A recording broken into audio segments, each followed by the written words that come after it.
Rassurez-vous, on ne va taper personne dans Hors-Zone aujourd'hui. Nous avons le plaisir de recevoir une battante. Fanny Ouketi est congolaise de la région de l'Ituri, située au nord-est du pays. Il y a 10 ans, elle a engagé ses propres économies pour fonder le CEMADEF, une association de microcrédit destinée aux femmes de sa région d'origine. Grâce aux prêts qu'on leur fait et à leur ingéniosité, ces Congolaises peuvent désormais sortir leur famille de la misère.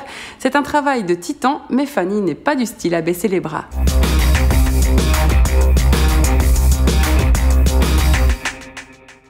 Bonjour Fanny. Bonjour Sophie. On a le plaisir de t'accueillir dans cette salle de boxe pour un petit peu évoquer les combats, parce que la boxe, c'est un combat. Oui. Toi, tu viens du Congo. Est-ce que tu as connu la guerre, les combats justement? Oui, j'ai connu la guerre 2 fois. D'abord quand j'étais enfant, avec mes parents. Et après, quand je suis adulte, mais avec mes enfants. Avec la guerre, on perd tout. Il y a la destruction. On laisse tout derrière. On se retrouve seul. Et c'est toujours difficile, la guerre. Alors Fanny, on se retrouve au centre du ring pour parler de tes combats. Toi, tu es congolaise, tu as quitté ton pays pour la Suisse, tu es maman de 4 enfants, une formation en business, administration et en théologie aussi. Tu aurais pu rester dans le confort suisse et pourtant, tu as décidé de te battre. Quels sont les combats que tu mènes? Les combats que je mène depuis 10 ans, ce n'est pas contre un individu, mais contre un fléau, la pauvreté. Je suis convaincue que les gens peuvent vivre mieux et que les gens peuvent améliorer leurs conditions de vie si on leur donnait un coup de pouce. J'ai souffert aussi à cause de mes enfants. Alors je me mets un peu à leur place et c'est ça ce qui me pousse aussi à mener ces combats. Alors toi, tu as décidé d'agir parce qu'on peut se mettre à la place, mais sans rien faire aussi. On peut compatir sans rien faire du tout. Toi, tu as décidé de mettre tes gants de boxe, on peut dire ça comme ça. C'est parti comment, cette histoire de microcrédit? Donc, je suis allée visiter les camps des déplacés. Et c'est ce que j'ai vu. La précarité dans laquelle les femmes vivaient avec leurs enfants. Ça m'a bouleversée. Pourquoi tu t'es rendue dans ce camp de personnes déplacées? Je suis partie là parce que j'avais aussi mes sœurs et mes frères qui étaient dans ce camp-là. J'ai vécu leur quotidien. J'ai vu la souffrance.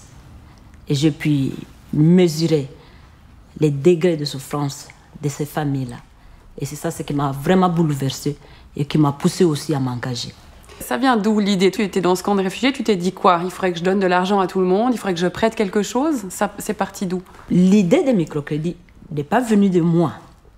C'est venu des femmes. Elles n'ont pas parlé des microcrédits, mais elles avaient besoin de capital pour reconstruire leurs activités. Moi, je leur ai dit clairement que je n'avais pas les moyens. Et puis, on avait 200 personnes devant soi, c'était difficile. Mais après tout, j'ai raisonné que si je ne fais rien, en tout cas, on n'avancera pas. Et j'ai décidé de donner ce que j'avais. Et je pense que quand on veut faire quelque chose, il faut commencer avec ce qu'on a. J'avais 1 750 $ que j'ai donné aux 44 femmes, un réseau de 20 ou 50 $ ici et là. Et voilà. Et après, je suis retournée à Genève parce que je n'avais plus rien à donner. Alors, tu as fait un pari en quelque sorte. Parce que l'idée, c'est que tu leur as pas seulement donné l'argent, mais l'idée, c'était qu'elles le fassent fructifier pour pouvoir te le rembourser. Oui, parce que je ne voulais pas créer la dépendance. Je voulais les aider. Les microcrédits, pour moi, c'est un outil que je donne. Et si elles travaillent bien avec, elles peuvent sortir de la pauvreté. Mais si c'est mal utilisé, ça ne peut pas donner les résultats qu'on attend. Fanny, je te propose de prendre une petite respiration artistique. On va rejoindre mon complice Raphaël, qui lui avait aussi envie qu'on parle de la femme dans un bus, si possible. C'est ce qu'il a demandé de faire au chanteur d'origine jurassienne Lia en 2 heures et pas 1 minute de plus. C'est le défi artistique qui te met KO.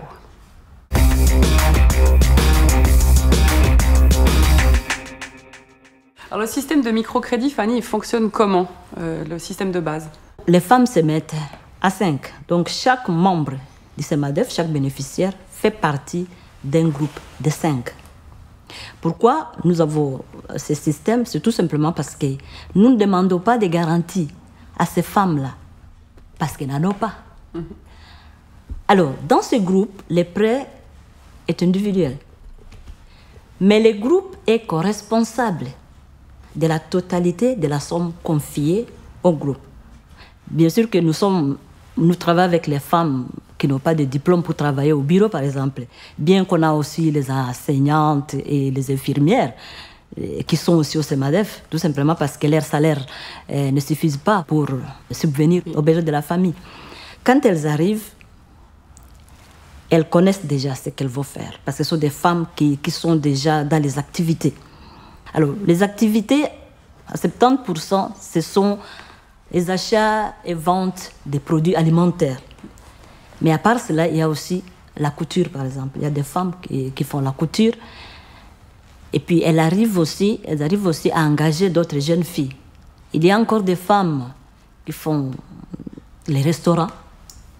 Il y a des femmes qui font de l'artisanat. Donc l'idée, c'est qu'elles développent un petit business, une mini-entreprise, si on veut bien, où elles font vivre... Je ne sais pas s'il faut vraiment appeler ça entreprise.